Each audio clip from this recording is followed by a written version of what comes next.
Baiklah, Assalamualaikum warahmatullahi wabarakatuh. Perkenalkan, nama saya Fevinta Dwiaryanti dengan NIM 24042366. Baiklah, pada kesempatan kali ini saya akan menjelaskan materi tentang inovasi dalam sistem informasi manajemen serta penerapannya di berbagai bidang seperti pemerintahan dan dunia pendidikan. Topik ini sangat penting karena di era digital saat ini, sistem informasi manajemen atau SIM menjadi komponen utama dalam mendukung efisiensi, transparansi, dan pengambilan keputusan. Baiklah, pertama-tama mari kita bahas apa itu inovasi dalam sistem informasi manajemen. Secara sederhana, inovasi dalam SIM berarti penerapan ide, metode, atau teknologi baru untuk meningkatkan efektivitas pengelolaan informasi dalam suatu organisasi. Melalui inovasi ini, data yang awalnya sulit diakses atau dikelola secara manual kini bisa diolah dengan cepat dan akurat melalui sistem digital. Beberapa contoh inovasi dalam SIM di era modern saat ini antara lain seperti penggunaan cloud computing atau komputasi awan untuk menyimpan data secara online, penggunaan artificial intelligence yaitu AI dalam menganalisis data dasar, dan pemanfaatan aplikasi berbasis mobile yang berguna untuk mempercepat proses pelayanan. Inovasi ini tidak hanya membuat pekerjaan lebih efisien, tetapi juga mendukung transparansi, akuntabilitas, dan kualitas pelayanan baik di sektor publik maupun swasta. Baiklah, selanjutnya yaitu kita masuk ke poin ketepatan dalam menganalisis data dalam sistem informasi manajemen. Ketepatan analisis menjadi hal yang sangat penting karena keputusan yang diambil oleh manajemen sangat bergantung pada hasil pengolahan data tersebut. Jika data yang dianalisis tidak akurat, maka keputusan yang dihasilkan dapat bisa salah arah dan berdampak negatif terhadap organisasi. Oleh karena itu, setiap lembaga perlu memastikan bahwa data yang digunakan dalam sistem informasi bersifat valid, relevan, dan terbaru. Misalnya, pemerintah daerah menggunakan data sistem informasi manajemen untuk menentukan prioritas pembangunan. Jika datanya tidak tepat, maka kebijakan yang dibuat bisa tidak efektif atau tidak sesuai dengan kebutuhan masyarakat.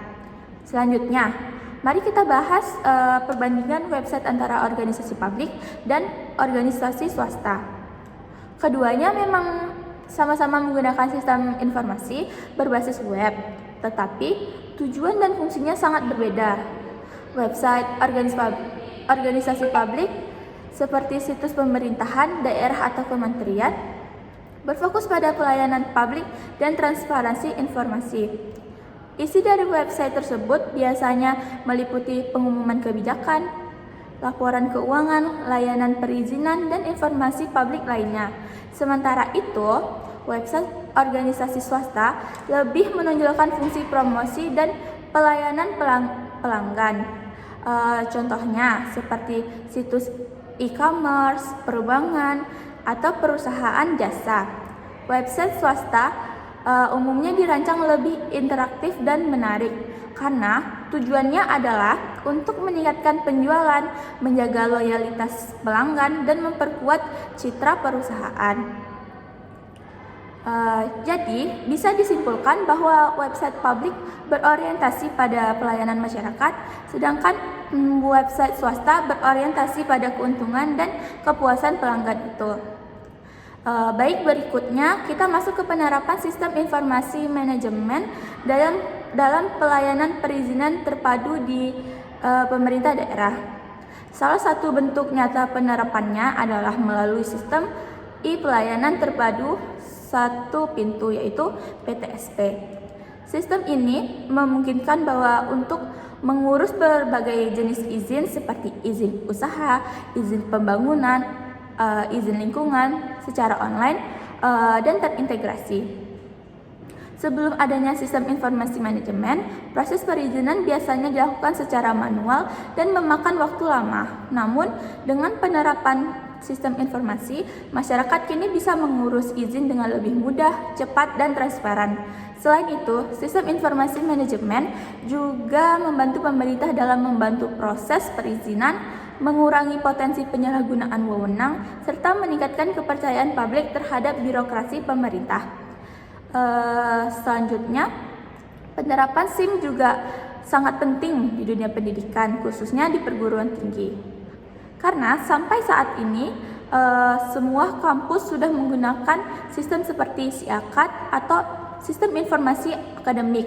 Sistem ini mencakup berbagai layanan seperti pendaftaran mahasiswa baru, pengisian KRS, pengecekan nilai, presensi kuliah, hingga sistem e-learning. Dengan adanya sistem informasi manajemen, seluruh proses administrasi akademik menjadi lebih terstruktur, efisien, dan mudah diakses oleh mahasiswa maupun dosen. Selain itu, sistem ini juga membantu manajemen kampus dalam mengambil keputusan berbasis data, seperti menentukan kebijakan akademik, alokasi dosen. Bisa dibilang, SIM ini telah menjadi tulang punggung transformasi digital dalam dunia pendidikan tinggi. Baiklah, sebagai penutup, dapat kita simpulkan bahwa inovasi dan ketepatan penerapan sistem informasi manajemen memiliki peran yang sangat besar dalam meningkatkan kinerja organisasi baik di sektor publik, swasta, maupun pendidikan. Sistem informasi manajemen membantu mempercepat proses kerja, meningkatkan transparansi, serta memperkuat kualitas pelayanan kepada masyarakat. Dengan terus berinovasi dalam pengelolaan sistem informasi, diharapkan setiap lembaga mampu beradaptasi dengan perkembangan teknologi dan menjawab tantangan zaman yang semakin digital. Baiklah, terima kasih sudah menonton video ini. Semoga penjelasan tadi bermanfaat dan menambah wawasan kita tentang pentingnya inovasi dalam sistem informasi manajemen. Jika ada kesalahan kata, saya mohon maaf. Saya akhiri. Wassalamualaikum warahmatullahi wabarakatuh.